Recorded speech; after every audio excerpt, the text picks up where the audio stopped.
Welcome back. You're watching Commodity Champions, and India's agri ecosystem is in dire need of a sustainable way to boost production and combat climate change and other issues such as lack of irrigation and good quality seeds.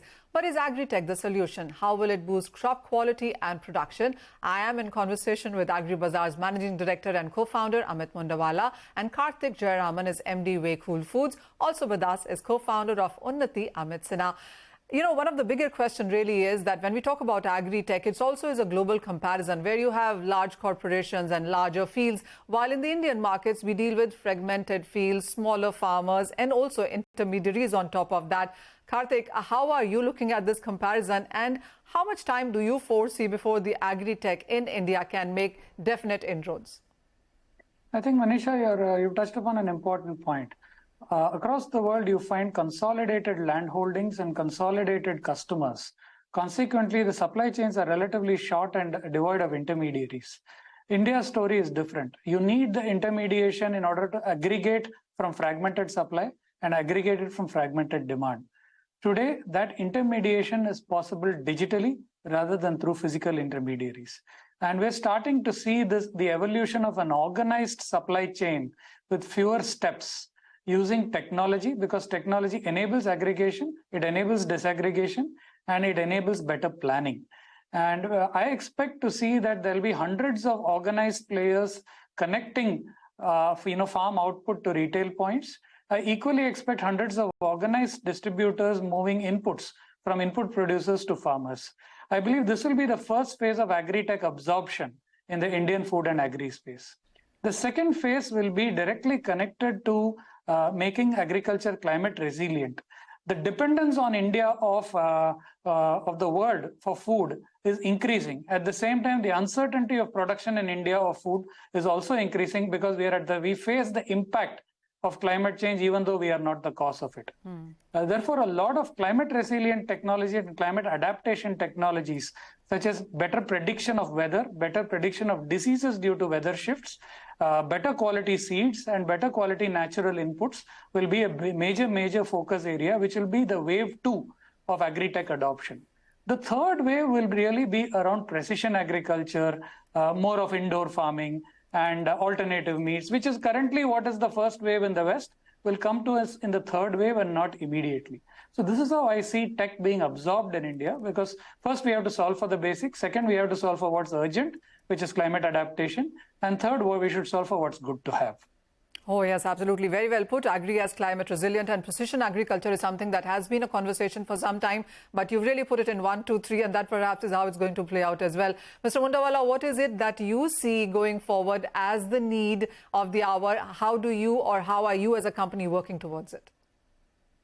See, we wish to be operating as a block level strategy, like say every block we should be having a radius, and so we wish to develop a primary procurement center, and where on an average 70 farmers are there per block.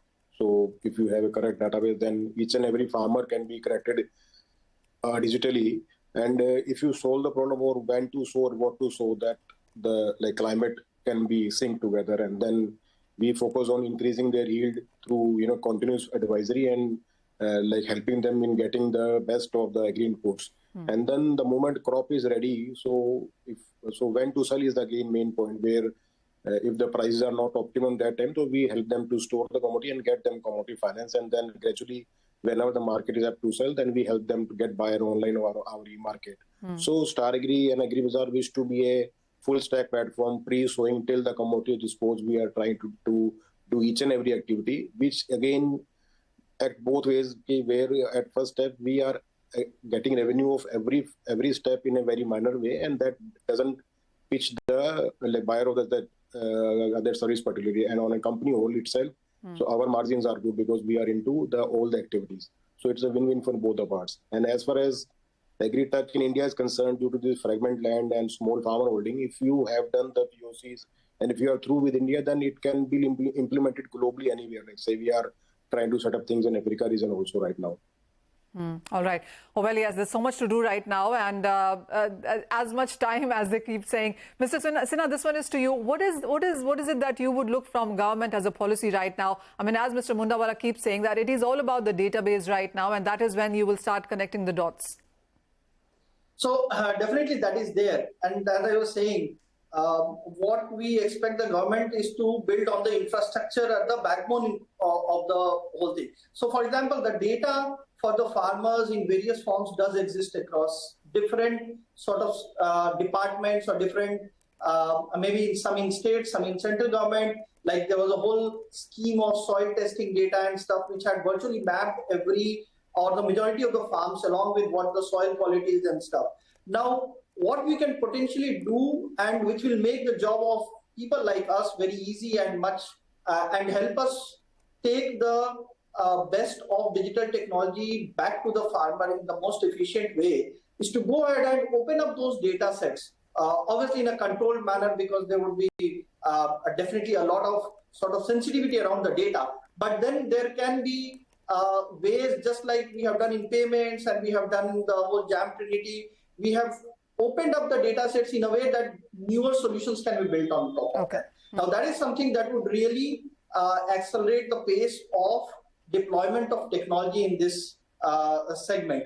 One other thing that I think which we have been propagating is that, you know, while the supply chains and all are longer in a country like ours, because of the smallholder farmer nature, we have to co-opt the intermediaries into the platform rather than trying to disintermediate them. And that is where the play of the technology for the next potentially 1 or 2 years, where a lot of such platforms will get built up across the country, which are more horizontal oriented with services like credit being offered based on the cash flow that the farmer might be expected to generate rather than the asset base that he might have. So a lot of such, you know, evolved or I would say nuanced services then being tailored to each and every crop is something that would come up. Now the underlying infrastructure of data and technology, if it is being built by the government, will really lead to a very, very fast adoption of such you know, newer solutions and build up of those solutions in every nook and corner of the country. All right. Mr. Sinha, one word question really. What crop do you see most agri-techs really focusing on? So, you know, it's across the spectrum. So as a country, we are the top 2 or 3 producers of a lot variety of crops. Right. Okay. We are perhaps, I think we are the second largest in wheat.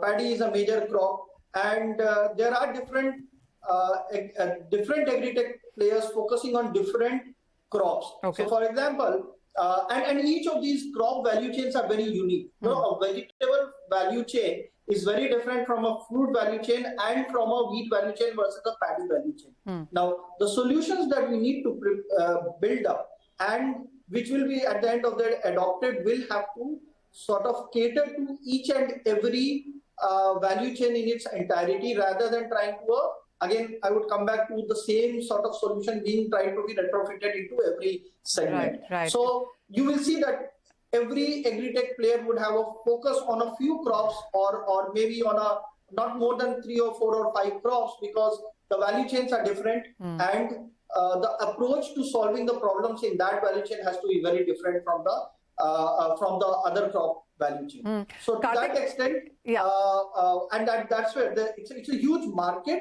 and a huge opportunity. If we keep the heads down approach of solving the solution in that particular crop segment, it will go ahead and lead to a very beautiful India first solution which can then be exported from our country across the world. I'm sure that is the focus right now. But a final question, and this one is to you, Karthik.